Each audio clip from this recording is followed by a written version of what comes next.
our another new episode, and this episode is very, very important in COVID-19 situation. Actually, poverty increasing not only in Asia Pacific, around the world.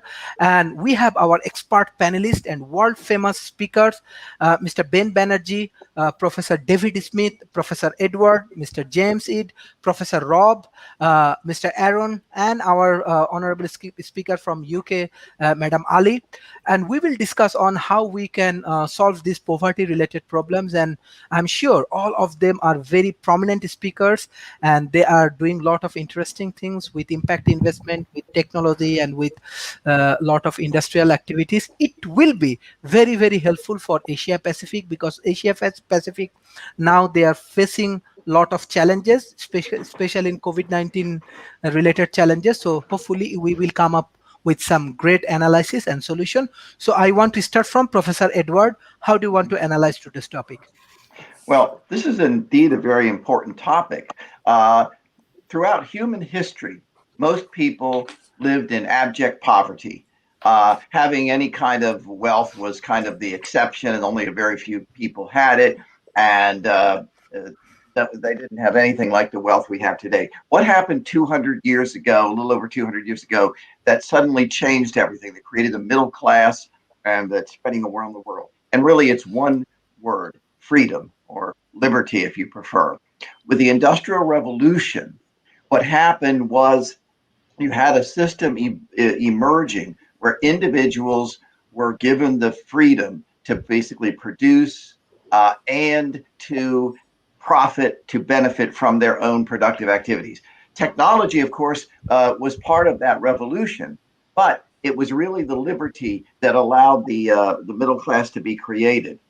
Now, something I created or came up with the idea with in about 1990, 89 and 90, was an index of economic freedom when I was working at the Heritage Foundation.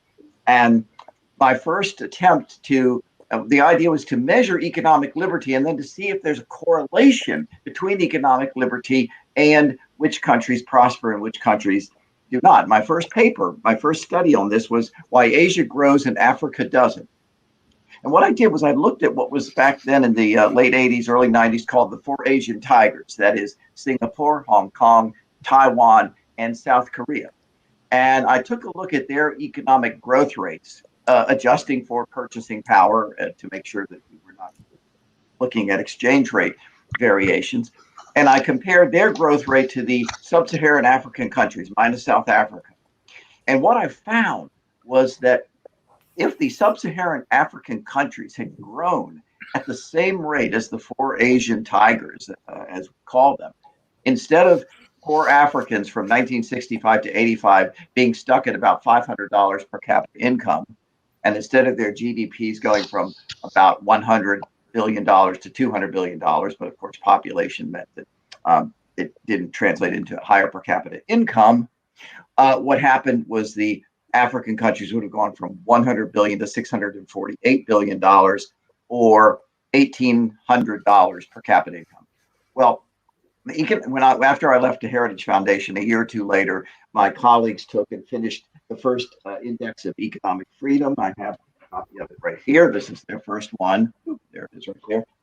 And each year, the Heritage Foundation has been doing this index. Also, there was another group that centered around Milton Friedman, and I worked with Milton Friedman on the Economic Freedom of the World Index, which was a similar index but using a different set of measures of economic liberty. And this was the idea, is that we wanted to have something we could talk about objectively and not just say, we think Singapore is freer than Bangladesh. We wanted to be able to say, here are some objective measures that we can look at. And then we can compare and we can see where, well, Singapore does better on this one, but maybe not as good on this other one. And we could really dig down into the data and see what allows a country to grow and prosper. And the results of both indices are pretty unanimous. And I sent you a JPEG you might want to put up on the screen for the viewers.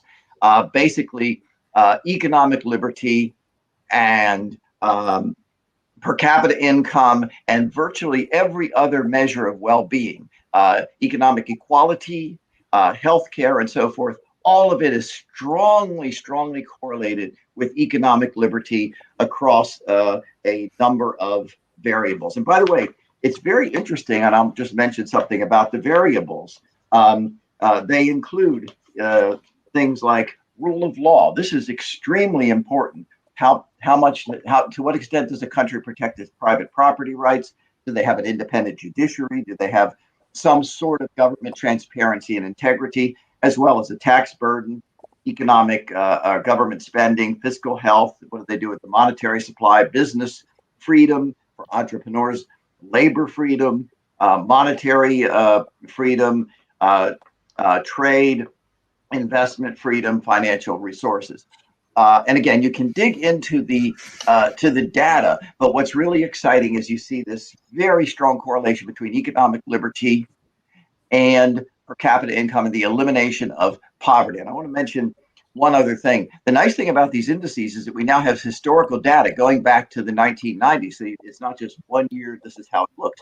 You could take a look at which countries, for example, when the Soviet Union and the Soviet bloc broke apart, which countries went from poverty to something like prosperity. And you see that the ones that instituted economic freedom policies, like Estonia, for example, were the ones that have grown the most, whereas the ones that have kept a lot of their older policies did not. I'll mention one other thing, and we can talk about this in the next round. An incredible economist named Hernando de Soto has done several books. One is called The Other Path, the other is called The Mystery of Capital. He's a Peruvian. What he did was looked at economic freedom from the ground up. He looked at poverty in his native country of Peru, and then in his next book, he looked at it across different countries, Egypt, Asian countries, and so forth, to look at what it takes to unleash the creative entrepreneurial powers of poor people. He called his book The Other Path because in Peru, the Shining Path was a Marxist Maoist group, and his was The Other Path. So he actually got Marxists and Maoists to work with him because he said, if you really care about the people, look at what happens in Peru. In Peru, for example, to get a license to set up 2 sewing machines, if you did it legally, it would take 289 days, as opposed to 1 day or 2 days in Hong Kong or Singapore, for example. To get a piece of land so you could build a house on it or run a business on it, to do it legally through their corrupt system, would take 6 years and 11 months. You had to break the exploratory process up into bits because it was such a bad situation. But what happened in countries like that is you had huge black markets flourishing. I don't mean black markets in drugs and things like that. I mean illegal housing settlements. You went to a part of Peru that looks like on the map just desert, and you see huge housing projects that are all illegal because people went in, they invaded the land, they set up nominal property rights, they set up their own protection forces. Something like 9/10 of their transportation in Peru was black market. You go through and you can see this in all the other countries.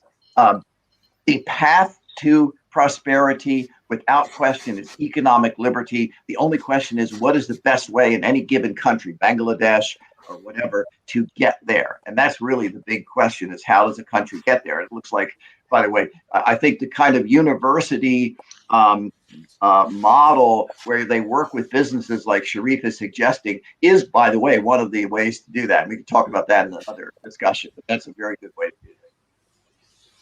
Thank you. Thank you. Professor David Smith, how do you want to analyze today's topic, poverty eradications, and if you have any good strategy for developing nations, you can share with us. Sharif, thank you so much. This is, as Edward said, one of the most important subjects you can look at is you look at how to elevate society and countries and things to an equitable level. In fact, it's interesting.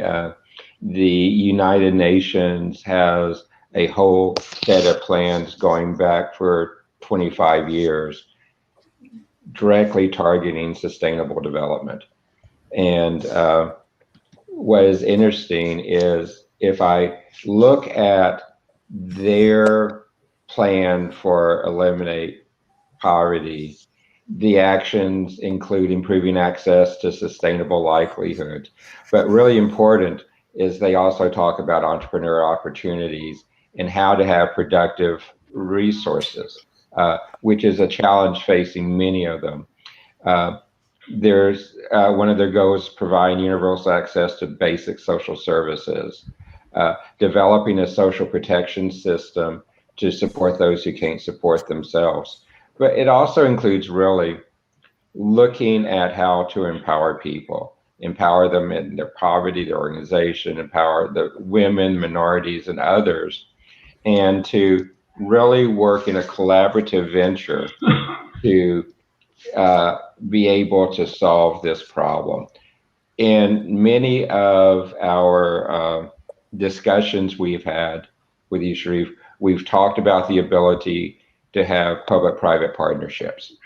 Mm-hmm. Public-private partnerships are a real key to doing this, and it's not even the classic ones. Some of the work that my company is doing in, for example, in Haiti, where part of our public-private partnership is partnering with the International Development Fund and the World Economic Fund and others like that to provide part of the capital to leverage bringing the partnerships together to really look at how to eliminate and make sustainable activities. One of the things we're doing with them is in our company, we have something called ETT Innovation Labs. ETT is Economic Transformation Technologies. But our innovation labs in countries like Haiti is we are working with them to grow their own businesses, to grow their own innovation, to go ahead and put in place there the ability for them to not just pull them up by their individual entrepreneurship, their individual efforts, but how do you work across the community to leverage each other's opportunities? When I've looked over my career at how you do elimination of poverty, it's really, it takes that, the old saying, it takes the village. It takes the village to work as group entrepreneurs, as working together in these public-private partnerships to do it and to make that happen. Yes, education has a big part of working towards this, but it's not necessarily the classic university education. Yeah. This is going back and looking at short, rapid, intensive types of education that can be done, and how to apply that. We're seeing in the United States that the movement towards more boot camps, more vocational training is coming back. That is part of the way to look at how to work on poverty as well. And we just have to work on the elements to say it is a group problem. It has to be attacked as a wicked problem because it is a wicked problem. It's not any one thing that we can do to eliminate it. We have to work across various groups, and we have to defeat silos. Part of the problem when you look at poverty is everything tends to be put in tightly controlled silos. And we need to make those silos, instead of solid walls, we need to make them porous walls and have them each work across each other. And at a high level, that's much harder to do than to say, but that is one of the big steps to eliminate it. And it kind of goes back through the millennial, from when we used to farm with our hands and then we used sticks and stones and we began moving across it. That began to help eliminate poverty in different ways by applying different types of technologies. And yes, stick and stones is a technology compared to us doing it with our hands. But there was resistance each time that we did those things, and that is what's necessary to move this forward and move this up. And so there's a lot more, but I think that's a good way to frame it. Thank you. Thank you. Mr. Ben, you are running Swiss Impact Investment. You are president of Swiss Impact Investment. So how actually this kind of impact investment working right now, like your organizations, and how we can solve these economical challenges uh, from Asia Pacific with the collaborations of your organizations? Yeah.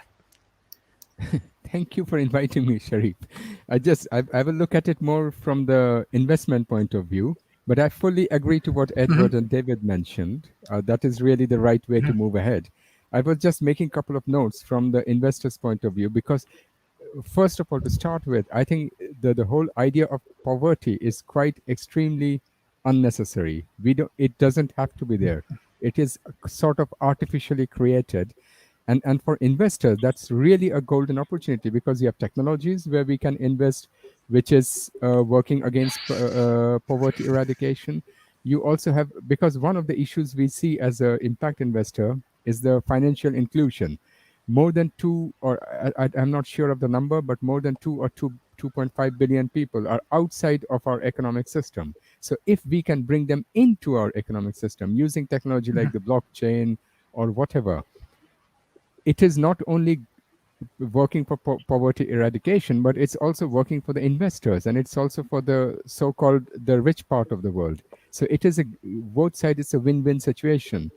And the another point which I wrote down is that I look at, as an impact investor, we look more into the sort of poverty is the source or is the point from where we have to solve the climate change, inequality, and migration. All three of them are based on poverty.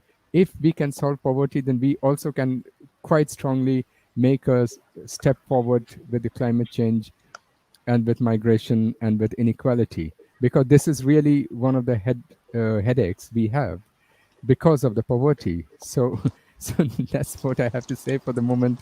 I'll come back later. And I mhm, just wanted to add about the point on wealth creation, because poverty eradication is a very strong point where wealth can be created, and wealth is being created at this moment, especially from the point of view of investors. We don't create wealth by investing in the German government bond or the Swiss government bond. We create wealth by investing in Asia, in the emerging markets, in Latam, in Africa, in this poverty eradication programs. So it is really, really a win-win situation, and it is a very, mhm, very unnecessary problem which can be eradicated very easily or solved very easily. mhm. Thank you, thank you, thank you. We have our honorable guest, Dr. Talib Rafael. He was UNWTO Secretary General and many important organization he's running right now. So, sir, we are discussing on poverty eradications. You are a politician. You run many big organizations around the world. Even now, you are working with World Economic Forum. So, sir, I just want to know what kind of strategy United Nations right now taking for reduce poverty in COVID-19 situation, or what we can do for these grassroots level people. I think he's frozen. Dr. Talib. I think he's frozen. Yeah. Okay. In that situation, yes. Anyway. Uh, okay. In that situation, I think Mr. Rob, can you please analyze? I think he will join. No problem.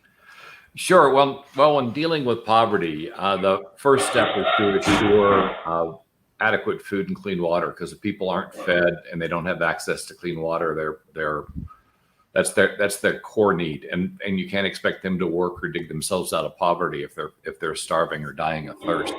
That means you improve the training of farmers. If you've got a decent agricultural setup, improve their training, improve the yields from the farms so that your people get adequate food, and then help assure that they've got a clean water source. And then in terms of providing aid, generally a lot of poverty-stricken countries also have quite a bit of graft, of bribery and graft. And so the better path, instead of providing money, is to provide resources.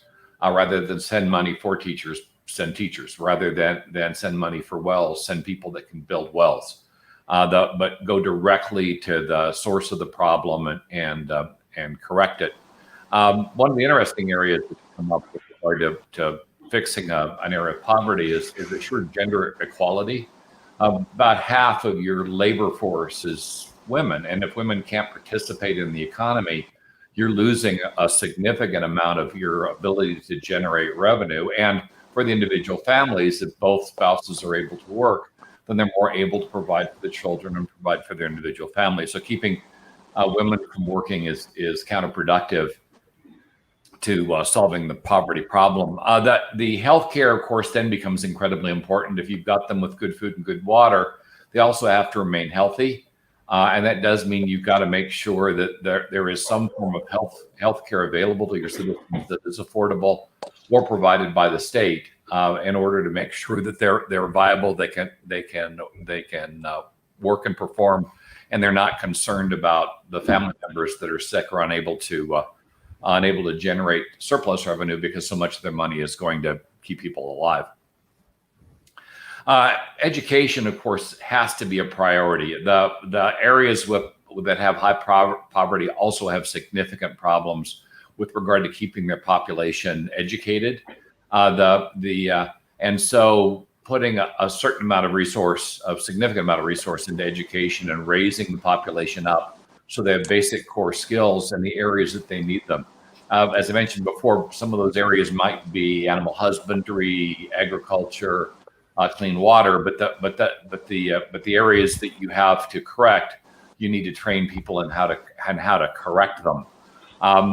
International aid, if you are not a poverty-stricken country and you want to solve a border problem, then international aid becomes important because you have to raise the conditions in the countries where people are fleeing so that they no longer flee. And so more developed countries providing aid for developing countries both stabilizes those countries and lowers the load of immigrants going into your country. And so international aid for developed countries, if you want to solve the poverty problem in underdeveloped or poverty-stricken countries, is critical.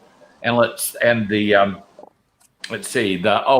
national market. A country has to be able to buy and sell goods internationally. Encouraging an international market, encouraging trade across borders now becomes very important because it's what's going to generate revenue. It's going to keep your people employed, and that keeps this healthy circle going. Because if people aren't making money, regardless of anything else you do, you're not going to get out of poverty. And the only way you're really going to make money is if you're able to sell goods outside your country, as opposed to just within it, so that the more developed countries, the richer nations, can contribute not just with aid, but with commerce. Thank you, sir. Dr. Talib, can you hear me? Dr. Talib, can you hear me?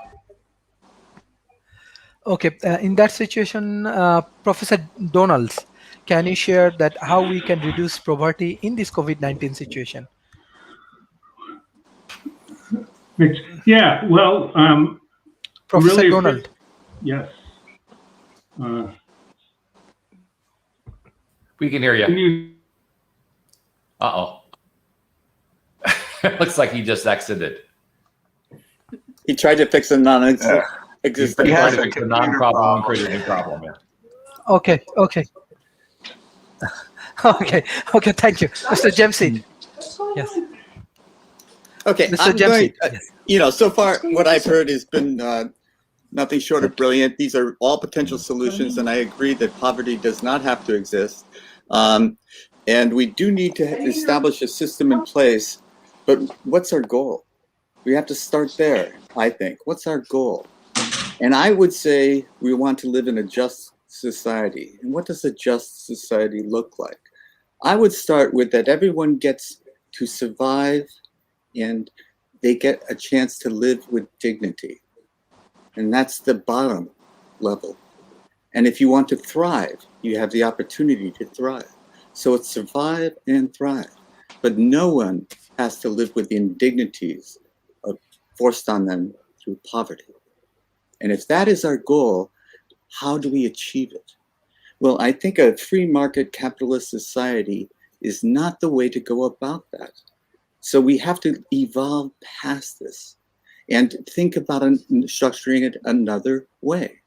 Now, I know that Milton Friedman is a wonderful writer and a brilliant mind, but I think it may be 50 years too late to think of that as the salvation. And I see Dr. Edward shaking his head, but I don't believe that the free market society, unregulated free market society, is the answer.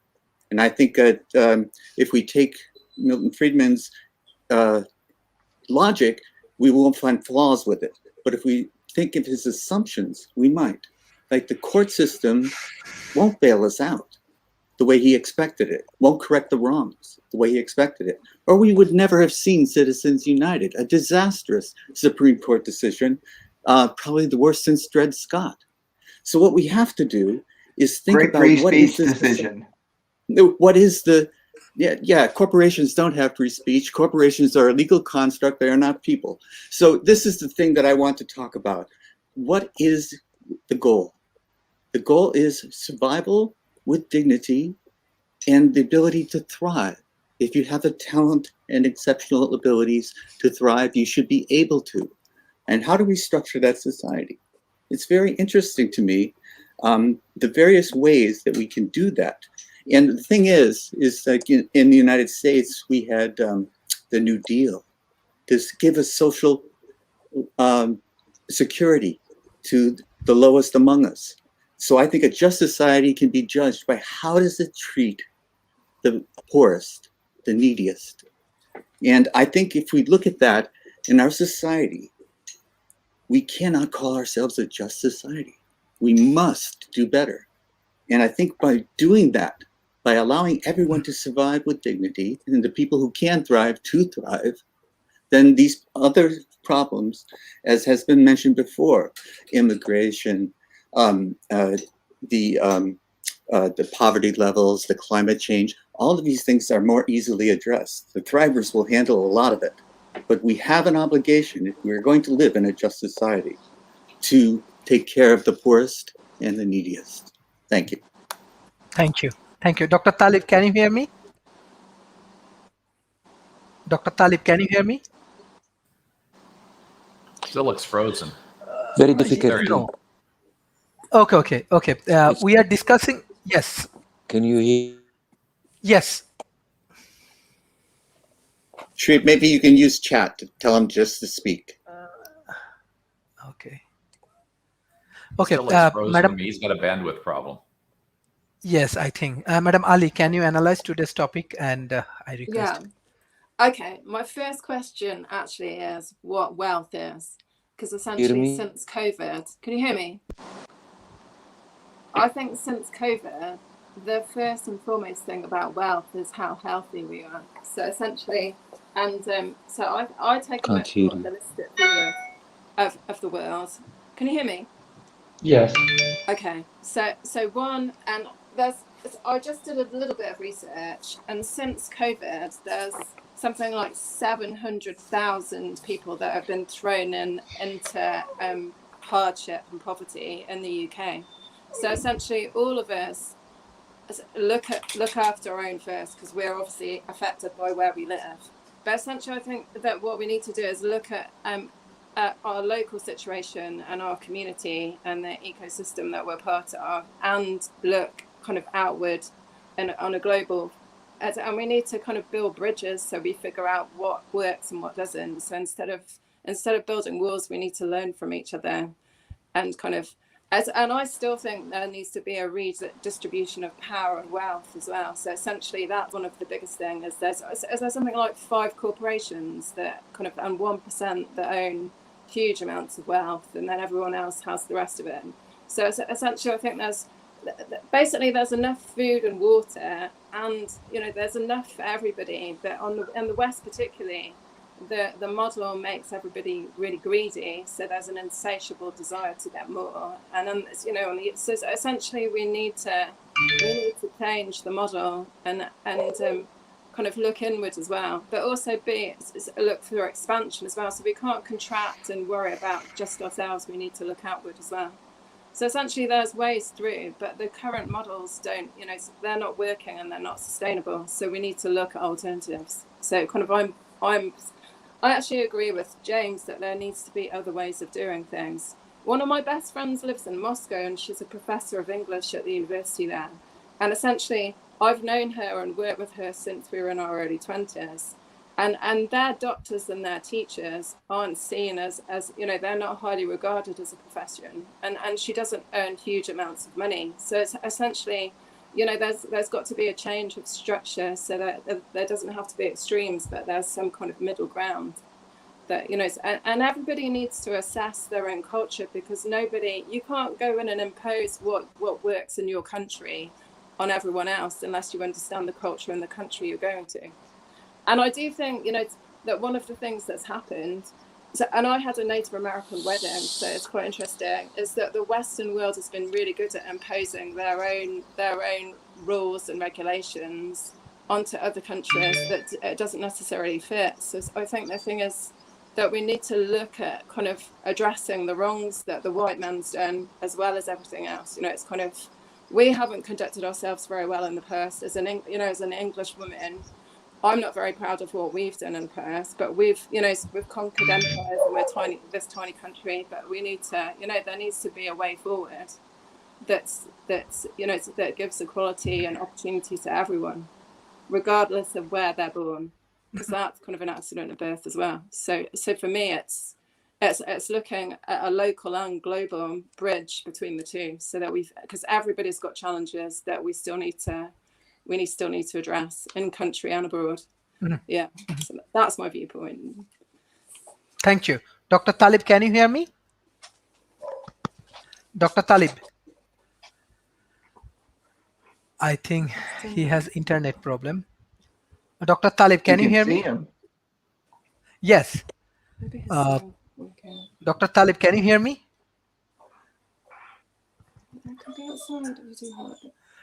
I think the answer is no, we cannot hear you. Okay. Professor Maybe Donald, do a how do you chat. want to? Yes, Well- I send him questions. Yes. Professor Donald, just you analyze poverty eradication in between Well, I was 4 interested. minutes. I like what Rob said, which is that we really need to work on the fundamentals of good health and good water, enough food, and things like that. And sometimes it's hard to bootstrap yourself. I was looking at something like 8% of the people in the United States are in serious poverty, and another degree of them are in extreme poverty. And which is living in the United States on $1 a day or under.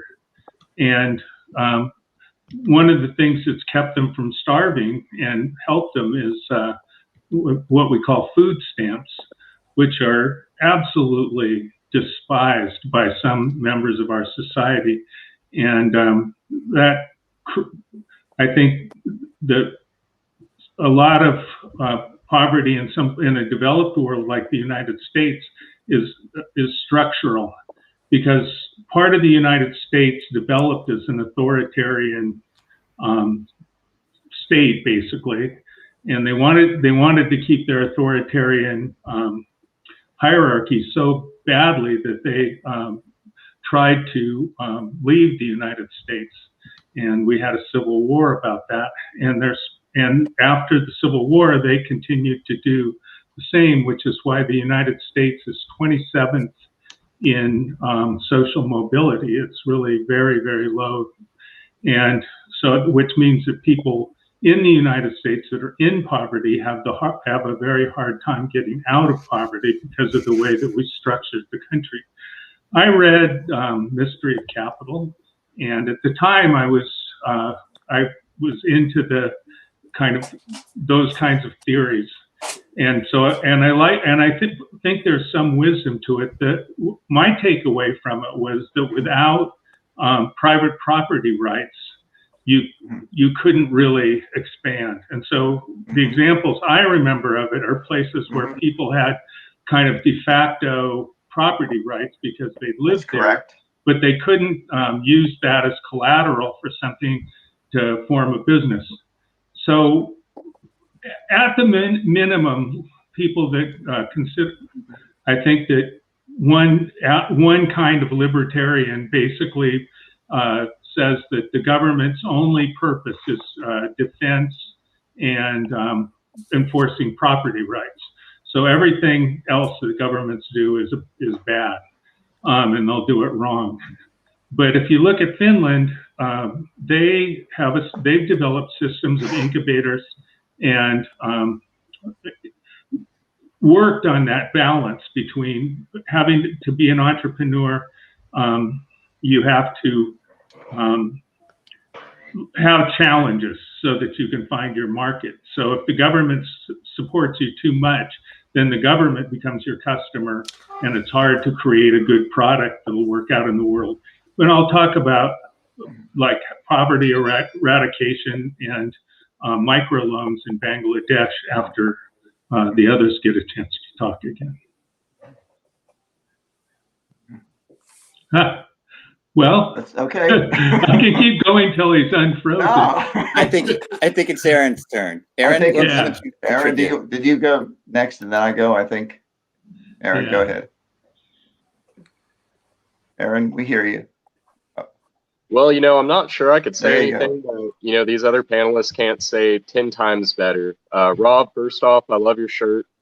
And I really agree with what you said about quality of life and, addressing quality of life issues, as being, and the effects of poverty as being an effective solution. But me, as I usually do, I'm going to talk to the individual and to kind of the younger person here.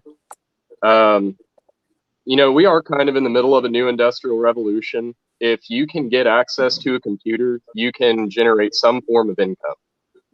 Whether that's learning how to use WordPress to make websites and then freelancing your services, or, whether that's getting a hold of a 3D printer or some Arduino boards and learning how to 3D print or how to automate certain systems.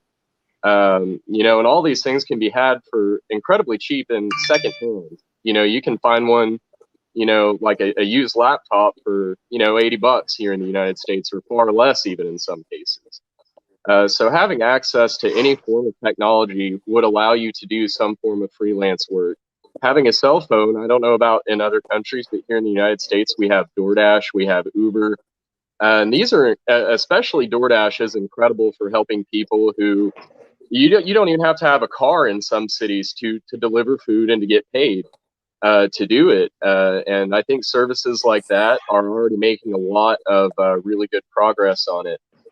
So I think we're already kind of coming into a golden era of freelancing anyways, especially if you're able to create one-off authentic websites, something AI can't design, you're going to be very valuable. A website could sell for well over $1,000, well over $10,000 in some cases. So, learning basic web development, technology development skills will go a long way, or even just looking into, your country's version of DoorDash or Uber. I can assure you there's somebody there doing something exactly like it. But anyways, that's all I really kind of have to say about it. The rest of the panelists are just all having the most brilliant discussion, so I'll let them get back to it.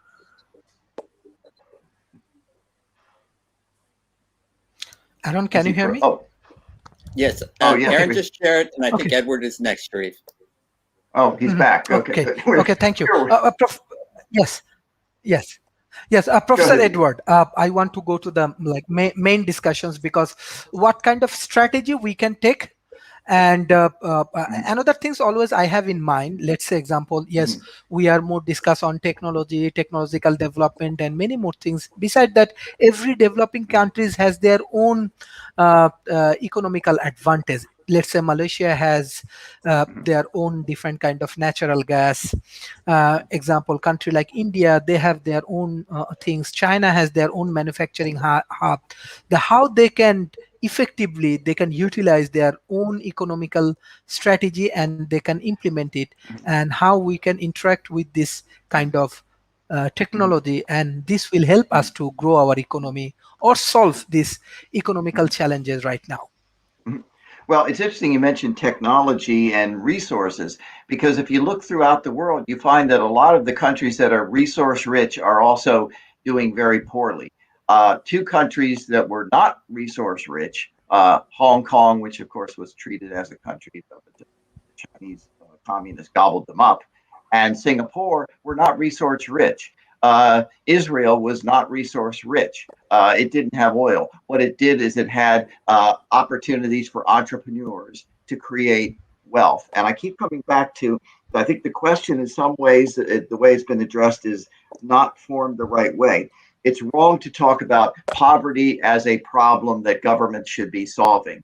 Poverty is the state that most people have been in throughout human history. The question is, what policies allow human beings to create wealth and to raise themselves up from poverty? Now, one of the discussions we've had in previous broadcasts is, in fact, technology allows emerging economies to skip a lot of the steps that we had in the West. Over in the West, for example, poverty was eliminated. That is to say, people were able to prosper during the Industrial Revolution and so forth, over periods of decades and even centuries. Whereas in less developed countries, or emerging economies, perhaps I should say, there are greater opportunities to move swiftly. Again, I look at Estonia, which was not in very good shape when I visited it in 1989, and then I visited it again in, I think it was in 1996. I've been involved with the Soviet Union and, of course, the ex-Soviet Union. And you look at what that country was able to do and to become one of the most prosperous countries very, very quickly. The other thing is that, remember, in a lot of countries, and Bangladesh is certainly one, Indonesia is another one, and so forth. Unlike, say, if you go to Kuala Lumpur, it's a very, very advanced city, a very, very advanced economy. If you say the same thing with Singapore, you can say the same thing about South Korea, Taiwan. Vietnam is finally starting to emerge. To give you another example, it still has a lot of ways to go. But there you do have to look at a lot of the basics. And by the way, I do agree about some of the basics in terms of healthcare and things like that, at least very, very fundamental things. Interestingly, in Chile, back in I think this was the 1990s, they had a very interesting program where the government would lay down pipes so you can have one pipe going up that has clean water coming out and another one for sewage going in. And they would set up these tracts of land with pipes, and then they'd say, if you come in and build a house where those pipes are, the house is yours. And we called it sweat equity. And so there the government was providing a very minimal investment, but basically saying, the people, you build the house yourself, we'll give you the pipe, and we'll give you, 2 pipes, and then do it that way. And there's some very innovative ways of doing that, and I could go into it in more detail in further discussions. But again, one of the things I've done for, since the 1980s is fought with the World Bank, with the International Monetary Fund, with the Agency for International Development in the United States, with their programs meant to eliminate poverty or alleviate poverty that have been counterproductive. Again, I completely disagree about dismissing Milton Friedman and this approach, because the countries that do prosper are the ones that allow people and entrepreneurs to do their thing. You want to talk about the United States? Let's talk about the United States. The revolution we've had that allows us to have this broadcast came from basically middle-class people working in their garages to come up with neat ideas, like Hewlett-Packard, Steve Jobs, and Steve Wozniak, and so forth. If you want to talk about poverty in America, that's something I've been working at for many decades. And the problem is, for example, in Baltimore City, right down the road from where I live, and I was driving through there just the other day, in fact, and I work with people in Baltimore City, it is the policies, especially education, since you mentioned education, that keep the people down. It's not that, well, the rich have come in and exploited them. It's that you try to set up a business in Baltimore. You try to set up a business in a poor area of Chicago. You go to any of these major cities that are the knots of poverty in the United States, or in Prince George's County, Maryland, where I used to live and I used to be an elected commissioner. And it's the policies that are the problem, that don't allow entrepreneurs, and including small business people. A woman, for example, in one of these cities, she wants to basically do the hair and become a beautician, she has to go through so many regulations, it's impossible. We have a group in the United States called the Institute for Justice that fights for the justice that allows small entrepreneurs to cut through all these stupid government regulations put up by bureaucrats and just to basically do their own thing, as long as there's very minimal safety standards. So I'm happy to talk about poverty in America. It's something I've been working on for decades, and you have similar issues in less developed countries. And by the way, I think it was maybe Donald who mentioned the importance of property rights. And you're absolutely right about this. And there's a lot of detailed work on how property rights allow people to control their own destiny, to invest, to use property as collateral. And that really, in less developed countries, has been one of the distinctions that allow certain countries to move from poverty to prosperity versus the other way around. So anyway, those are my thoughts, and I'll come back in the next round. And it looks like Talib is back. Hi, Talib. Yes. Dr. Talib, can you hear me? I can hear you, yes. Excellent, excellent. Thank you. Thank you. I'm sure all of our speakers, even our audience, really happy when you join and when you share your thoughts about. I'm sorry. Yes. So, thank you, sir, joining for today. Sir, we are discussing on poverty eradications. I know this is one of your major expertise. You are working with your governments and other countries for this poverty eradication. So how do you want to analyze to this topic, and what actually UN taking initiative right now, and how we can solve this problem in COVID-19 situation, especially poverty? Okay. Poverty eradication is a major challenge. It's one of the major items of the SDGs, Sustainable Development Goals, as you all know. But my interest is in how to connect that with travel and tourism, because without connecting to the local community, travel and tourism can never be a contributor to eradicating poverty. To the contrary, if we insist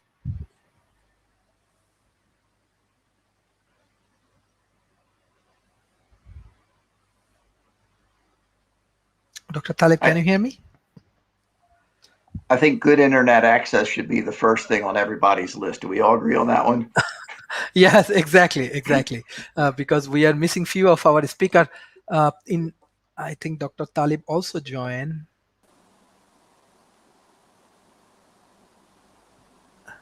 Sorry, I think he's struggled with. Can you hear me?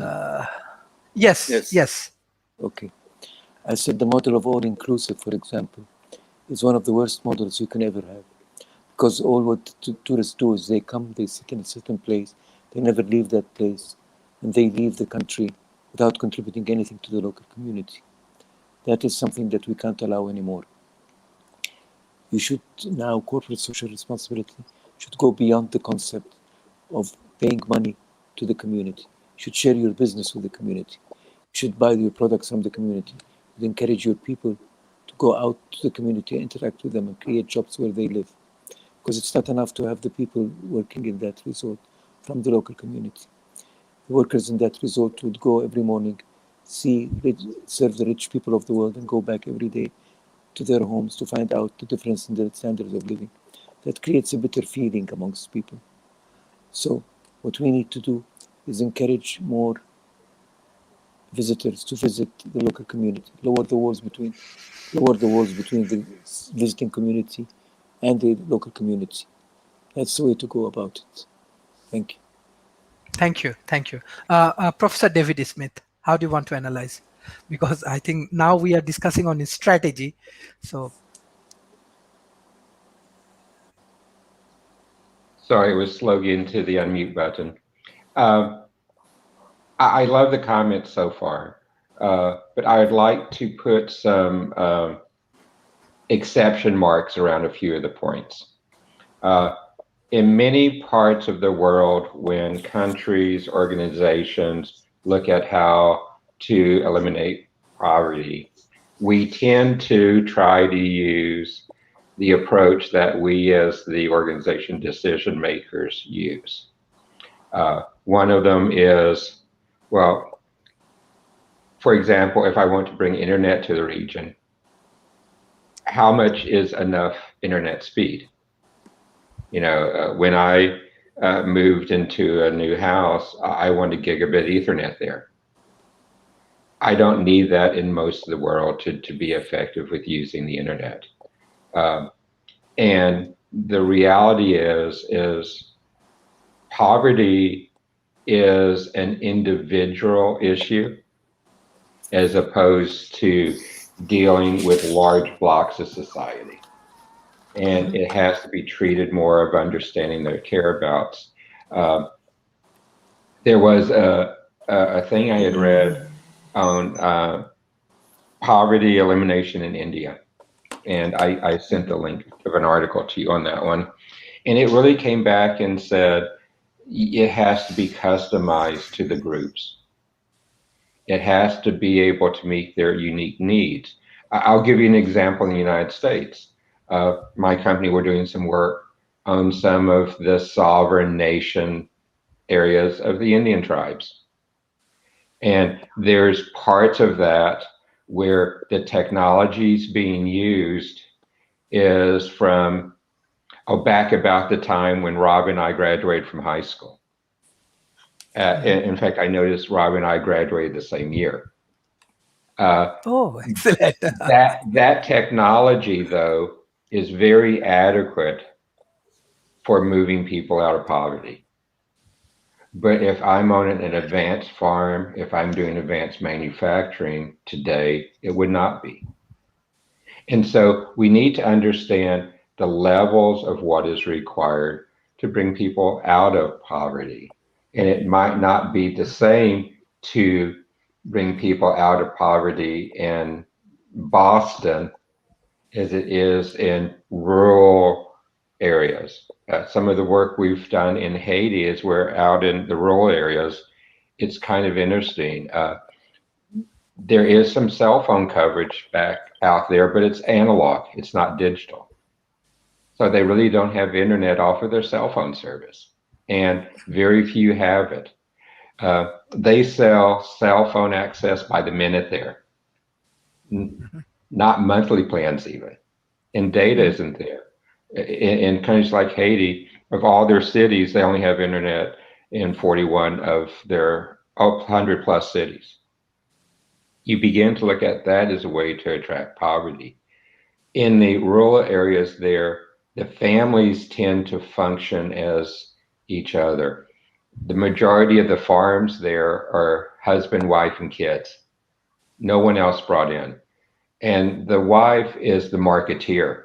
The husband does the work, the wife sells the product, but yet they don't understand how to keep their land growing because they deplete the resources and minerals in it. So there's some education going on there, or there's some help in there, which is different type of help than you see many in eliminating poverty.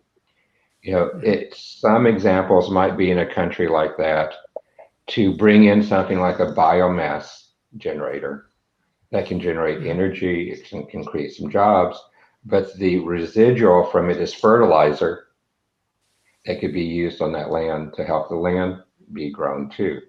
So you've got to look at a broader range of solutions on how to do it, and down to what are the problems within each of the region that are keeping the people in poverty.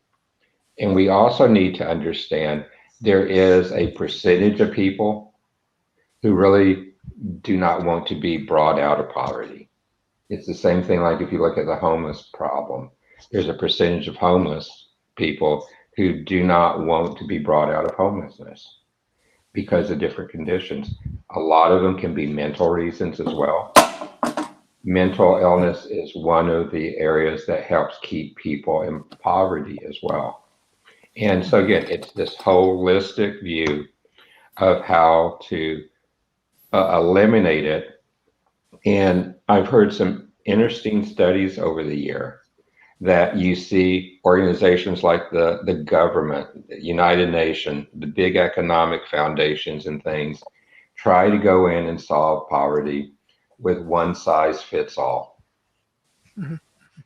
One size fits all does not bring people out of poverty because it doesn't address the root issues. And this is a place where we can think big, we can think broadly, but we have to act locally. We have to meet the local needs to get the things done. And that is really hard today because in businesses tend to be global at launch today because the first thing we do is we put up a website. But if I'm in an area where I do have extreme poverty and I want to bring it, you have to think locally first before you can think that big. Thank you. Thank you. Mr. Rob, how do you want to analyze after your friend's discussion? Yeah, we went to different schools together. So anyway, when poverty isn't a core problem, it is the symptom of a problem, and typically the problem it's a symptom of is poor governmental management, an inability to manage the resources and people that are under your care, and often that goes to wealth inequity, which can be massive. If you look at the United States poverty problem, you can pretty much ping a chunk of it, a big chunk of it, on wealth inequity. Where way too much of the country's wealth is going to way too few people, and way too many people aren't getting access to those resources. But it's different for every country. And so the first step is to really understand what's causing the poverty, the root cause. And then once you've analyzed what the root cause is, then create a hierarchy of the resources, both domestic and foreign, that you can use to solve that problem. You're probably going to find that a good chunk of the problem, though, might have to do with a lack of good monetary control and governance. You just have too much graft going on, too much corruption, and it's bleeding the country. Often corruption results from the fact that you're underpaying your civil servants, and so they're going out and getting extra income through illicit means. But that's, even though it doesn't hit your books as a country, it's still draining the overall population of resources it needs for clean water, good food, and decent medical care.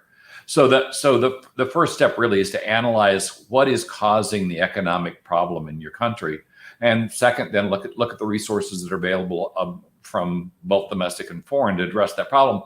Also, I noticed that a lot of the countries that have high poverty levels have relatively low industrialization.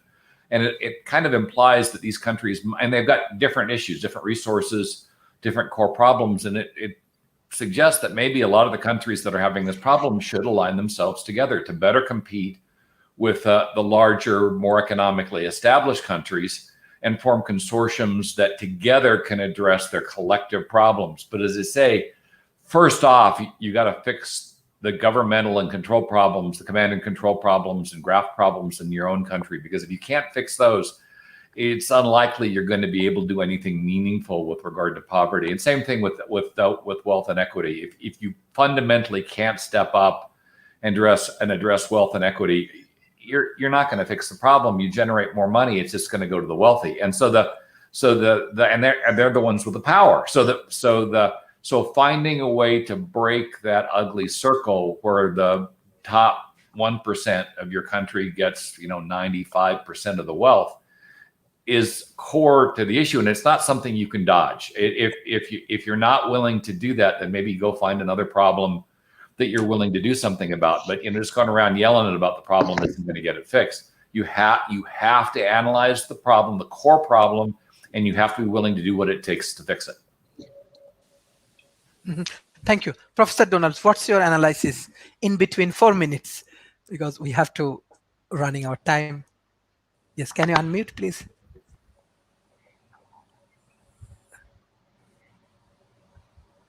Okay, here I am. Yeah, well, I'm really glad that Edward mentioned Baltimore, because there's a wonderful book called The Long Shadow.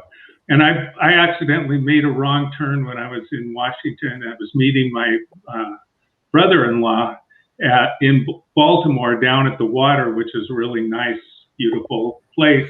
And we made a wrong turn into West Baltimore. And my wife's like, get me out of here. It was pretty scary. But watch the show The Wire if you want to know what it's like.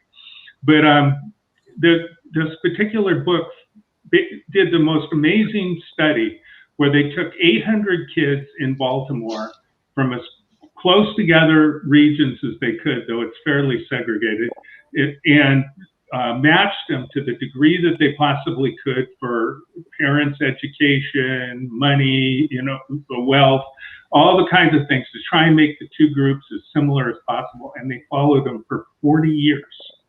And they gave them IQ tests. They followed what their grades were. They followed what jobs they had, when they got married, how many kids they had, and what their incomes were over time. And what happened was that the African American kids, the white kids, when they wanted to get a job, they had an uncle or a cousin or something like that would give them the first job. And because of that, they wound up getting into the job market earlier. Little things, it's the little things add up. And so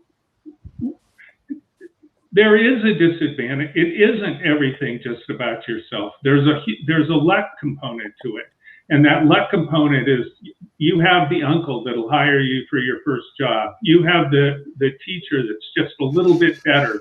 All your parents are more devoted to helping you with your schoolwork at night. I mean, there's all these little things just add up. And so I love the talk of Estonia as well. I actually got to know one of the people that formed the Estonian government, and she talked to me extensively about it. And they basically went all over the world and looked at what other governments had done, and they studied it, and they created a government based on best practices from all governments in the world. And one of them, of course, was their next door neighbor, Finland, which, as you know, their prime minister and the entire cabinet is all women under 35, except one who's over 35. But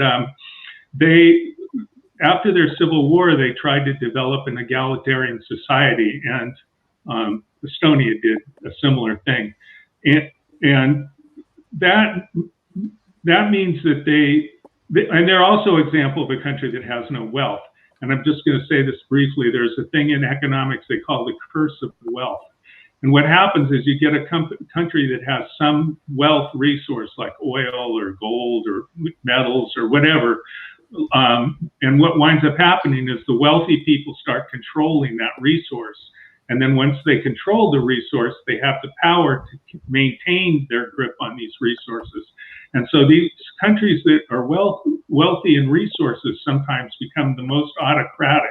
And that's something everyone's pointed out, that bad government.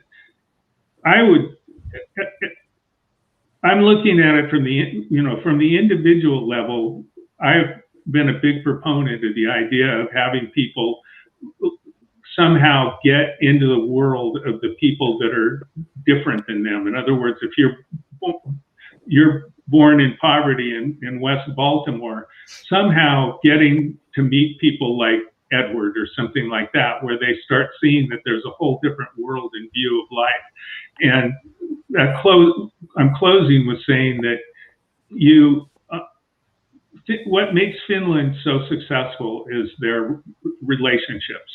They developed relationships. Originally, they were the only country that could trade with Russia in the Western world, and that helped them out a lot. And then later on, they developed relationships with China and the United States. Nokia's R&D headquarters in Silicon Valley now. And so whether at an individual level or at a macro level, like a country, developing good relationships with other people to get knowledge, to get resources and markets is the key, really. So Thank you. Mr. Jamsid. Thank you, Sharif. Yeah, I want to focus again on what is our goal, because I take a systems approach to all these problems. And so I was talking about systems rather than governments my first go around. But our goal is to let everyone survive with dignity, and those that can thrive, allow them to thrive. What system can we develop that will allow that to happen? Then we could imagine ourselves in a just society. And I sometimes sound like a Marxist. I sometimes sound like a capitalist. I think of myself as a mixed capitalist, because an unregulated free market capitalist society is doomed to fail. It results in monopolies and stifles competition. Teddy Roosevelt over a century ago ran for president to fight this phenomena. And so those of us who say the government's the problem, that's a showstopper for me. It's why I think the Milton Friedman and the Heritage Foundation are 50 years behind the times. They got to get with the program and face the reality of today. And that is that we have to do things differently than we have done them. Because we forget to mention that 8 to 9 out of 10 startups fail. Now, a couple of those may be attributable to government regulations, but most of them aren't. The vast majority are not. Most of them will fail. So what are we going to do with the failures? Well, we used to put them in jail. If you owed more than you could pay, we jailed you. And so, is that a just society? I think not. So I think that we have to think about assuming that people will fail, will run into hard times, and how do we treat them then? So I think we have to have a survival net. We have to have a floor that people cannot fall below, that they can live a life of dignity, even if they fail. Because the majority of people, even though we unleash all this vast amount of talent, most of them will fail. Some of them will do brilliant things and will write novels about them and historical documents about them, but most of them will not succeed. So it's a numbers game, by and large. And yes, by unleashing those that have talent, allowing them to thrive, that's brilliant. But what do we do about the people who don't? What do we do about them? And that's what we're talking about, eradicating poverty. What about the people that fail? We have to pay attention to them too. Because not everybody is cut out to be an entrepreneur, and not every entrepreneur is going to be successful. The majority of them will fail. Some of them fail, pick themselves up, dust themselves off, and try again, and fail again, and then they succeed. And they're wonderful, heartwarming stories. But that's not the majority of them. That's not even close to the majority of them. The majority of them will fail again and again. So we have to realize that that's built into the system. So I do think that there's a good thing about competition. It does bring out the best in us. But how do we measure these things? How do we balance them? How do we protect the people who do fail, or who have mental health issues, or get sick at just the wrong time? What do we do about them? I don't think we'd lock them up. I don't think we shut them off, or I don't think we put them in a part of the city where the trains don't run. I just think that we have to think about this in a different way. The old ways have not worked. Look at what we have. We have this gross economic inequality, as Rob pointed out. Well, we have people who have more money than they know what to do with. And we have people who can't feed themselves, sweat rent, and are getting evicted out on the streets, left and right. So what's wrong with our system? Let's think about it. We're producing enormous wealth for some and impoverishing many. So there's something fundamentally wrong. And I don't think we're over-regulated as much as we're crazily regulated. We have regulations on the books that no longer make sense. Get rid of them. No one's looking at that. Not no one, of course. Some people are, but it's not getting done. Congress is clashing heads, and if I say A, you say not A. And so we're not making progress because we're not asking the right questions. And if you formulate the question correctly, it's half solved. There's only a little bit of work to be done to turn it into reality. So first you must imagine what it looks like before you can make it happen. So, and I think all of our old models aren't the answer. So we must think new, we must think in different ways. And the theses that have been approved for publication in the past aren't describing the problems of today, like climate change, like a judicial and governmental system in the United States that has gone crazy. So what are we going to do? I think we have novel solutions for novel problems. This coronavirus, it's novel. We're facing new things that have never been dealt with before. So we need to be nimble and quick, and we need to train people to be nimble and quick. And our educational system is, for an agricultural society, even before the dawn of the industrial age. So, what are we teaching our kids now? Are we teaching them to be nimble and quick-minded, to have critical thinking? Or are we teaching them the old way that we taught their grandparents, this no longer makes sense. We live in a crazy world, and our systems are crazy. And we need appropriate technology. Solve the problems in your local community. But I always say, start with yourself first. Fix your way of thinking, and not think so much about yourself. Ask not what the planet can do for you, but what you can do for the planet. Thanks, Sharif. Thank you. Thank you. Madam Ali, you are representing women and one and only women speakers. So actually, even in COVID situation, we are observing women has lot of challenges. Even they are entrepreneur, as a like job seeker, as an employee or employer, they have lot of challenges and they are facing real challenge in COVID situation. So what kind of solutions or thought you want to share for Asia Pacific women? Yeah, so it's funny because I went for a walk and for coffee with another friend that's an entrepreneur too, and we were talking about women's leadership and how different it is. And the thing is that women, I'm obviously a mum of two as well, but I think women think constructively and on their feet. And essentially, one of the things that I've always done is facilitate projects through a creative process. So I know what the goals and objectives are, but I don't know what the finished piece is going to be, or the finished, whatever. It could be a film, it could be, whatever the project's going to be. Essentially, what I do is actually work collaboratively with the students that I work with, and we hit the objectives and the goals, but we surpass, so that there's something incredible that happens. Because the thing is that we need to move away from a fixed mindset and figure out where the process will take us, so that we can, find a win-win with everyone. And what's interesting is I set up my business when they were running an enterprise allowance scheme. So I spent a year trying to get work.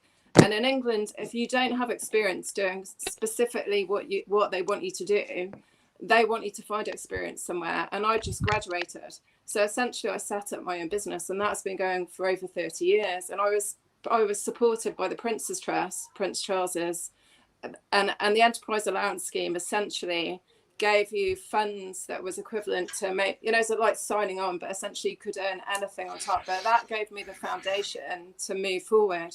And then I started working in California, but essentially there needs to be support. And there's definitely a difference between entrepreneurs that are in survival mode, so they're trying to solve problems so that they can keep a roof over their heads and food on the table, than somebody that's kind of innovating and looking at different ways of doing things. And essentially what you need to do is enhance the existing models, so you make the systems that aren't working kind of obsolete, because you come up with solutions that, and our young people, as essentially for how, they're so well informed that they can find a way through. So essentially it's about mindset and innovating. So you can, and mentoring as well. So Genius U is a free website of entrepreneurs around the world. And essentially, if you're entrepreneurial, that's a really good place to find a network. And there's, so I think definitely, but I just think there's ways through, but that there needs to be, is that we weren't living before COVID, systems weren't sustainable anyway. And now, COVID's always going to be given the blame for systems that weren't sustainable anyway. So we've got an education service and an NHS service that isn't sustainable and is probably moving towards being privatised here in the UK. So essentially things are still shifting and changing as well. But I think, you have to kind of, and the people that innovate do actually realise where the problems are and figure out solutions, because there's no other choice but to. So, and women are really good at doing that and multitasking. So, and I think our children, the three things that children are going to need they need to be creative and versatile, because most of the jobs they go into, if they don't create them themselves, they'll be, on contracts. So I don't think there will be jobs for life in the same way as there have been. So essentially, so I just think being creative and versatile is going to be key for anyone that's, moving forward or trying to make things work. So yeah, and entrepreneurship's definitely, it's what I love about what I do is that there's no limit to what I can turn my hand to. And I've worked in arts and health, arts and education, and arts in the environment. So essentially, but it's all about kind of finding creative solutions, I think. So yeah. Thank you. Thank you. Thank you. I directly want to go for the concluding remarks for today. I want to start from Professor Edward, then Professor David, then Professor Rob, then Professor Donalds, then Mr. Jamesid, and finally, Madam Ali. Professor Edward. Well, again, thank you so much for a very interesting discussion. And I do believe that when you put your brain power together, you get different perspectives, and everyone gets a better insight. Whether I agree with everybody completely or not is, in one sense, it's not really the issue. But I'll just make a few concluding remarks. I set the goal is what I consider a good American goal, but a good international and human goal, and that is, I believe in individual liberty. I want each individual to be able to live their life, pursue their own dreams, have their own friends, family, and so forth, working with others, of course, in a voluntary way. So I'm an individualist, and I want everybody to do their own thing and to enjoy life as long as they're not initiating force or fraud against others. That's why so many immigrants come to the United States. A lot of our tech industry, by the way, is dominated by people from Asia. A lot of the healthcare industry is dominated by people from Africa. It's wonderful. So I want to speak up for this international view. But again, I think misses the point to frame the problem of how can we, government, eliminate poverty. I think the question should be, how can we liberate the energies and the creativity of individuals, which in many cases means getting the government out of the way. I had these same discussions 30 some years ago. Well, we need more of this and we need more of that. And what it really came down to is the countries that got out of their problems and are now prosperous countries, a lot of the Asian countries basically being very good examples, were the ones that afforded the more economic freedom to their own people. I believe I'm not an anarchist, despite what some people might think. I believe in limited government. I believe there is a role for government, especially, by the way, in protecting property rights, being transparent, and so forth. And again, if you look at if you take a look at Haiti, you find that they're absolutely terrible on protecting property rights. The systems are, politicians are incredibly corrupt, and that is part of the problem. I don't mind inequity. Inequity is great if it's because Steve Jobs has created a whole new industry that enriches us all, and because Bill Gates and because these folks have created whole new industries and therefore they're much, much richer than all of us. That's absolutely wonderful. Inequity is bad if it comes because some politician knows the brother-in-law of somebody else and therefore they're able to get ahead, in what I consider a dishonest manner. That to me is the real problem. It's not inequity as such. It's how do you get the inequity? And it's the inequity because everybody is doing well, but then there are these people who are so rich they can build their own spaceships. Wonderful. Now we get everybody better off and we get spaceships. So what's not to like about that?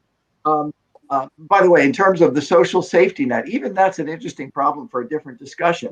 I've seen the calculations and done a few of the number crunching myself. We have a social safety net in this country called Social Security for retirees. Okay, if you took the money that most people put into Social Security over a lifetime, the government takes it out and puts it in their own system. If you put it into a standard S&P 500 portfolio over a period of 40 years, looking at different income levels, everybody would have had 2 to 3 times more money coming back than they do under the current system, because their benefits would be tied to economic growth. So I want to conclude with this. This is an incredible discussion, and I'd like to ask your listeners to take a look at the data. Take a look at the Index of Economic Freedom over the past 25 years, 30 years. Take a look at the Economic Freedom of the World Index. And you will see, as a couple of people have mentioned, that you have to apply the lessons locally. Bangladesh is different from India. India is different from Malaysia, the Singapore, the Philippines, and so forth. But look at the data. Don't accept simply, well, I sort of feel this or feel that. Take a look at the data. Think about it seriously. And feel free to contact me as well as the other speakers here if you have any questions. And I want to thank Sharif again for absolutely wonderful discussion today. Thank you. Thank you. Thank you. Thank you. Thank you. Professor David Smith, what's your concluding remarks today? Well, I agree with a lot of what the other speakers say, like Edward talking about the land ownership in Haiti.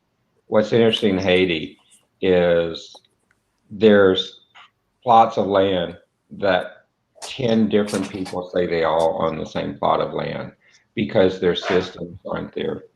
If you look around the world, and this really surprised me until I started doing some of the research, land ownership is not a universal construct. Mhm. And land ownership is one of the ways that you bring generations out of poverty, is through land ownership and how that can be applied. So one of their goals, if we are really wanting to look at sustainable ways to end poverty, is go back and emphasize land ownership some more and have systems in place that can promote land ownership. I like the example before of running the two pipes and let sweat equity work as part of the way to bring you out. Also, we need to understand the shifting trends. Donald talked about Silicon Valley. I actually think the new Silicon Valley in the United States is the Silicon Hills. Mhm. Because as you look at the number of companies relocating not only R&D and innovation and things into the Silicon Hills, they're relocating their headquarters as well. So you see shifts that happen in countries over time. And we will continue to see that. You know, if you look in the United States back to the great steel cities, they're a fraction of what they were when steel was the driver of the economy. And you're seeing those type of shifts as well. And there's other places where we've seen that happen around the world. A couple of decades ago, I helped look at, for a large company, the cement business, the concrete business. That was a driver of economic growth and prosperity and taking people out of poverty at the time, because you could create permanent structures. And you see that. But going back to what I said earlier and what Edward reinforced there is locally is the way to solve these problems. I use a term when I'm wearing my futurist hat. And I like to understand the care-abouts of the different people, the care-abouts of the organizations that are both tangibles and intangibles. A lot of the ways you eliminate poverty is addressing the intangible needs, the soft needs, as well as the hard needs of food, shelter, and the things that go with that. But I'm constantly amazed as I travel the world and look at places where facilities have been put in place to help eliminate poverty, and they are gone within 5 to 10 years because the care-abouts are not based around those physical structures to help eliminate poverty. And we're not addressing the root causes in many places. And that understanding both the tangibles as well as the intangibles and fixing those locally is going to be one of the keys to solving this really wicked problem of how to eliminate this problem. It's not a broad brush. It's more artist brushes in trying to eliminate the problem. Technology has a place. Education has a place. Government has a place. Nonprofits, NGOs have a place. All of these, though, have to work together. In my opening remark, I mentioned my company, Economic Transformation Technologies. We address not only commercial problems, but sovereign nation problems. Because part of what we want to do is look at how to use a systems approach to help grow the economic resources of a country, to help create more jobs and a diversity of jobs. And it's the diversity of jobs of all types that will help eliminate poverty. It's not just going to be a high-tech job. It's not just going to be a computer-intensive job. It's a combination of multiple jobs that are necessary to elevate the standard of living for the people in poverty today. And it is a standard of living. It has to be elevated, and you have to do it with an approach to tackle a wicked problem like this. But is it doable? Yes. We just need to refine our approaches of how we're doing it and solve it in a way that addresses not the one area, not the one system, but the various systems that are creating the challenges. And, you know, I think we're moving forward in the directions, but like everyone says, there's many, many solutions to solving many, many different problems to eliminate poverty. And thank you so much for inviting me again. It's my intense honor to be with such a distinguished group of people trying to solve this problem. Thank you, sir. Thank you, sir. Professor Rob, what's your concluding remarks today? Well, in solving any problem, you need three things. You need to understand the problem, you need the will to fix the problem, and you need the resources to accomplish that task. If you don't have the will to fix the problem, it doesn't really matter what else you're going to do. You're not going to fix it. If you don't understand the problem, you're going to spend a lot of resources and you're not going to fix the problem. And then if you have the will and you understand the problem, you can probably find the resources to fix it. The issue with regard to poverty is that the core, the source of the problem is actually economic disadvantage. It's a mismanagement of the economic resources that the country has. And so those resources aren't going to the people that need it the most. But the will to fix a problem like that is fairly low. Here in the United States, California ranks first in terms of economic growth and capability, and it also has the largest number of people in poverty. Those two things shouldn't exist together. I mean, the one should exclude the other, but it doesn't, and it showcases a lack of will. And California is governed by the party, at least here, that tends to be much more willing to send resources to disadvantaged communities. So it's pretty ugly. Now I can point to Texas as being the second on that list, and we go the other way. But fundamentally, it comes down to, first, you make sure you understand what's causing your problem.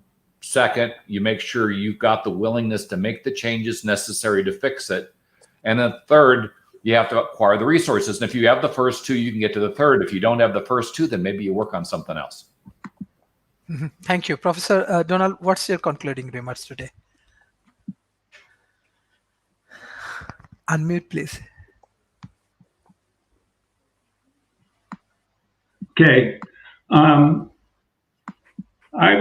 One of the things I find really interesting is in the developing world is the idea of microloans, because it's very difficult to start a business without some sort of capital resources. I mean, you want to make something, you have to buy the raw material to make it. And if you don't have access to capital, that's not something that's easy to do. And in Bangladesh, they've had microloan programs, and especially targeting women. And so I was just looking before this on example after example of women in Bangladesh who started. A lot of them are have to do with fabric industry, making clothes and things like that, who've wound up starting from nothing and now employ 50 people. So it's true. It may be that not everybody really is cut out for the hassle of being an entrepreneur, but the entrepreneurs carry with them huge advantage. They get other people, they're an advantage to society. One of the consequences is that as women become empowered, the birth rates go down. And sometimes very, very high birth rates in poor countries is counterproductive, because they're a good market, but they don't have any money. So, I mean, they're good market in size, but they don't have enough money to really drive an economy. And so I'm a big fan of that, but I also want to get back to a little bit about what Rob said, which is wealth inequity. What winds up happening is that huge mass of money that the very, very rich people have is not invested into businesses. It's not invested into society, because you can make a fortune just basically transferring the money from one place to another as rates change of various things from stocks and futures and things like that. And so there's these whole industries that take rich people's money and just make money on the money. And it's just creating money with no particular purpose or value to society. And to be able to mitigate that, the government does have to get involved. Like, for instance, a lot of that money isn't taxed. And so we need to have systems where we can tax some of that and then use the taxes to start rebuilding the infrastructure in America. And in every country, that's something that really needs to be addressed, because as I talked about, the curse of resources. But I agree with what others have said, that, you know, if somebody's in power, why are they going to give up the power? I mean, that's a very difficult thing to ask of somebody. So the way that I keep going back to is, it's been really common for countries that start interacting with other countries to have to change their behavior in order to be able to continue to do trade. And the act of different countries getting together changes your mindset and increases creativity and quite a lot of other things. So I'm very optimistic about countries like Bangladesh, because the entrepreneurship of being encouraged by global organizations. And I want to finish by saying that you can go for help to global organizations. So the Rotary Club, for instance, the Rotary Club I was in Palo Alto, the Palo Alto University Rotary Club adopted a village in El Salvador, probably the poorest village in El Salvador when they adopted it. And the first thing they did is build a health clinic, so people from all around the area could come and get help with their health problems. And boom, it came from the poorest village to way, way up, not poor village anymore. Then they built a school, and just volunteer money. The Rotary, if you give $1 to the Rotary, they do not use it for administrative costs. They'll put it in the bank, they'll make interest on it, and they'll use the interest for administrative costs if they have them, but mostly it's done with volunteers. So there's organizations like that that have billions of dollars that are willing to help. So I would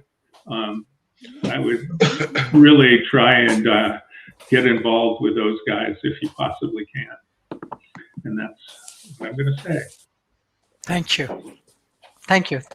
Thank you. We have our new friend, Mr. Markley. We are in concluding remarks. I will give you a chance. I just want to finish with Mr. James Seed and Ali Rice. James. Thank you, Sharif. And I am honored to be invited to be among these panelists as well. And of course, Mark Lee shows up to get the last word. I know Mark. But, you know, I want to pick up on a couple of things that people have been saying, because income inequity is a huge problem. And, you know, and if I had an ounce of shame, I wouldn't talk about what Edward said behind his back, so to speak. But I don't have any shame, so I will. You know, the problem isn't the Jeff Bezos and the Bill Gates who do something that helps society as well as make a personal fortune. You know, it's all the people that are trying to be the next Bill Gates and trying to be the next Bezos and fail. There are a lot of more failures than there are successes who amass this incredible amount of wealth. So the system is wrong. The system is broken. So unregulated free market capitalism is not the answer. The shining path is not the answer. We don't have an example to look at, except at local levels, very micro level successes. Those stories we can look at as successes, but they're small examples. So we have to approach this with new kinds of thinking. And the other thing that I want to talk about is, and when we talked about the gross inequity that Edward mentioned, if it's come about through improper means. Well, when I was in 6th grade, my father sat me down and he said I was going to a state school for college. And, most sixth graders don't need to hear that, but I probably did. He was probably smart to do it, because all of the, my parents' generation, they all went to Brown or to Yale, and the women went to the sister schools, and they married each other and so forth and so on. But we were Catholics, and he was telling us, don't do that. Because a Catholic wasn't going to get invited into Skull and Bones at Yale. And if you did get into Skull and Bones, all of a sudden you made these connections that all of a sudden you got hired by one of the other guys in Skull and Bones to do a job that you might or may not be qualified for, but you had the connection. So this is the way the world really works: the connections, the networking, and the people that are kind of like you. And that excludes the people that don't look like you, that don't, have been brought up this different way than you have. So, all these people getting these nice cushy jobs by who they know are hiring people that look like them or have been referred to them by people they know in common. So that's kind of how the people are getting ahead. So it's a built-in inequality, so you try to rise above that, and you can get the exception. You can find the exception, but it's not the rule. So this is what our system is broken. So how do we fix the system? And the first thing you do is you say, what is the problem I'm trying to solve? Gross income inequality, one of its symptoms is poverty. People live in impoverished, undignified lives. So what's the goal? To get everyone to live a decent life where they can have a sense of dignity in their lives. And will there be people that abuse the system? Absolutely, there will. But is that any reason not to do it? To allow people to live with dignity? And then to open up the opportunities for those who want to be entrepreneurs and want to thrive, amass vast fortunes, allow them the opportunity to do that. Well, where's the model for that? Well, guess what? We don't have a model for that. We're living in new times, novel times, and we need new solutions, novel solutions. And we have to start yesterday. Unfortunately, yesterday's in the past. So all we can do is start today. So start with yourselves first. And I'm not trying to change anyone's minds. I'm trying to change their hearts. Because if you're not trying to be solving these problems, you're just another brick in the wall.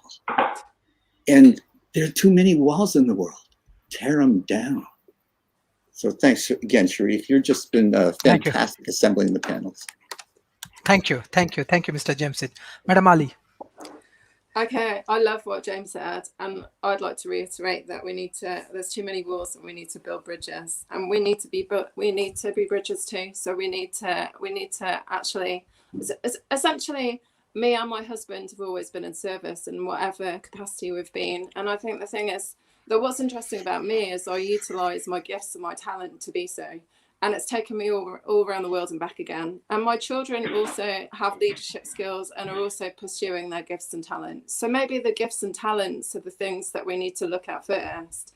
And then we build on those. And resources, I think the thing is, if you haven't got the resources, you become resourceful. So you make use of what's there. And essentially what's really cool about COVID situation and the online, the access that we've got now is it opens up opportunities that otherwise weren't there. And my children go to one of the best state schools in England, and they're in the middle of building it's a state-of-the-art art centre, and it's been a vision that their head teachers had for 10 years, and essentially that came from a student. So what's really interesting is creativity is key, education is key, but looking at possibilities so that if you've got a vision, however, you can reach it if you never, and the people that reach their dreams never stop working towards them.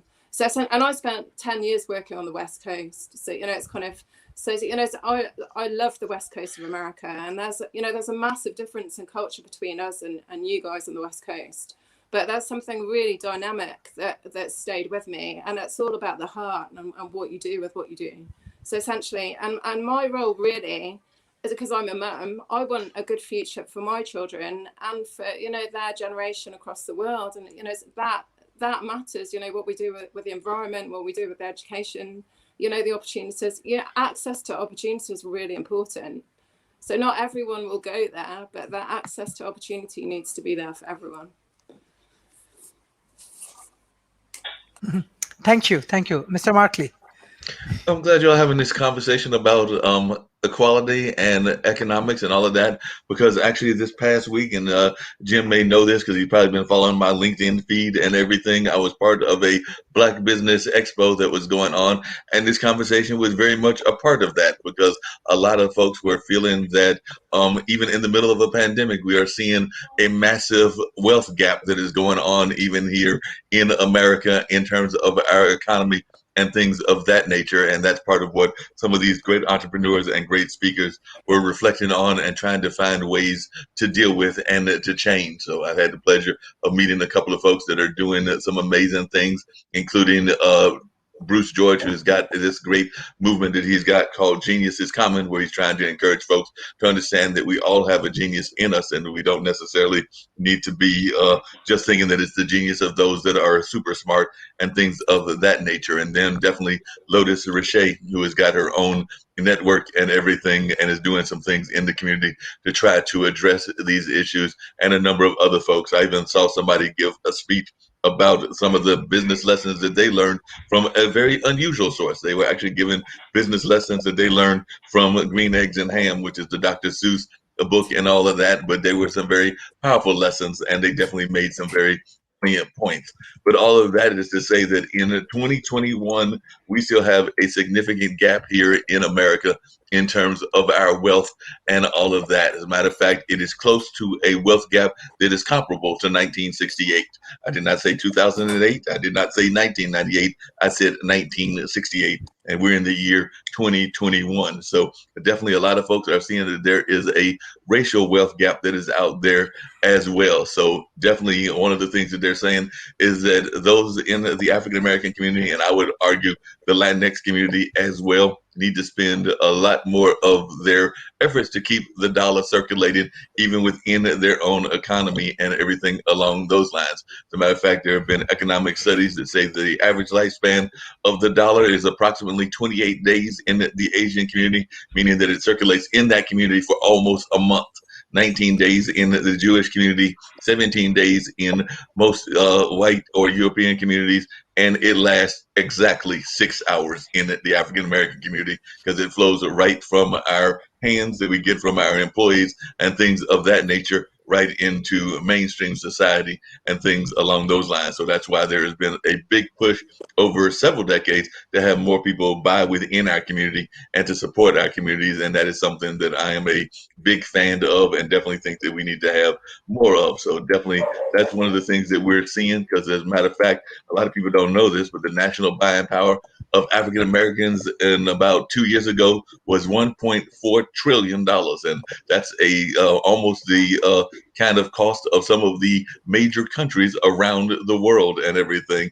But, we're not doing a good enough job of getting that money to stay within our communities and to support our communities, all of that. And definitely it's something that we need to be working on a regular and a more standard basis and all along those lines. And just in case you wanted to know, at $171,000, the net worth of a typical European family or white family is nearly 10 times greater than that of an African American family. So the gaps in wealth between African American and white households reveal that there are still some serious inequalities and discriminations that are going on here. So I'm a big supporter of our entrepreneurial community that is trying to do a good job of leveling the playing field to some degree and all of that. So that's just some of my thoughts about what goes on within the community, and definitely some of the things that we are seeing happening. And this was actually my third time doing that conference, and I've learned from some great masters like Dr. George Frazier, who did not participate this particular month, but definitely some other folks that are doing some great work in terms of trying to address the needs of the community. And one of the things that was brought up, and I know that you brought it up here on your platform, Sharif, and definitely Jim has brought it up, and I even heard some other people bringing it up, is the need to make it a global economy and to definitely do things with each other. So now, not saying that even in the African American population that we just need to do it within that specific population, but also do work with folks that are, say, in Ghana or in Malaysia or in other parts of the world as well, because it is a global population, and we definitely need to work on making that global population do better. But as Jim was just saying earlier, there are several folks that are being left behind, and we also need to work on trying to make sure that that does not happen and that we level that playing field, because there's wealth disparity where we have 1% of the folks that are the upper elite and all of that, and 99% of the population is not is suffering and trying to just survive day to day. I can tell you for a fact, just looking at my own life and those of friends of mine, many of us, there's the old saying, and Jim knows this saying, that we're all 2 paychecks away from poverty. I would argue that the pandemic has made it more like a check or maybe even a half a check away from poverty is the reality of where most of us are and everything. If you miss that one check, you are probably heading to the poorhouse in one form or fashion or another. So I know that saying that we're all 2 checks away from poverty. As I'm thinking about that statement, and I'll be curious to know what Jim's got to say about it, I'm actually going to say we're 1/4 of a check away from poverty and all of that, because it just seems like it's getting harder and harder to survive in these days and times. But that's not to put a damper on it, but I'm going to do what I do, and as Jim would say, I probably dropped the mic, so I'm going to end it on that note. Thank you everyone for joining today's session. This is really great session, and it creates a lot of values, especially in the COVID-19 situation, for government, for policymakers, for corporation, even for academia. So I request everyone share our content as much as possible, and they are the best people from their industry. So how we getting involved with different kind of problem, strategy, topic, agenda. I think if our audience regularly observe our show, as well as they share our content in between their community, they can learn a lot, as well as they can figure out their problem solutions. So thank you everyone to join today's sessions. I want to give thanks to Madam Ali Rice, Mr. James Eid, Mr. Rob, Professor David Smith, Professor Donalds, and Mark Lee for joining today's session. Beside that, we have our other panelists, Professor Edward, Dr. Talib Rafaels, Aaron, as well as Mr. Ben Banerjee. I want to give thanks everyone. Share our content as much as possible. Hopefully it will be very helpful for all of us. Thank you everyone. Bye-bye and take care. Thank you. Take care.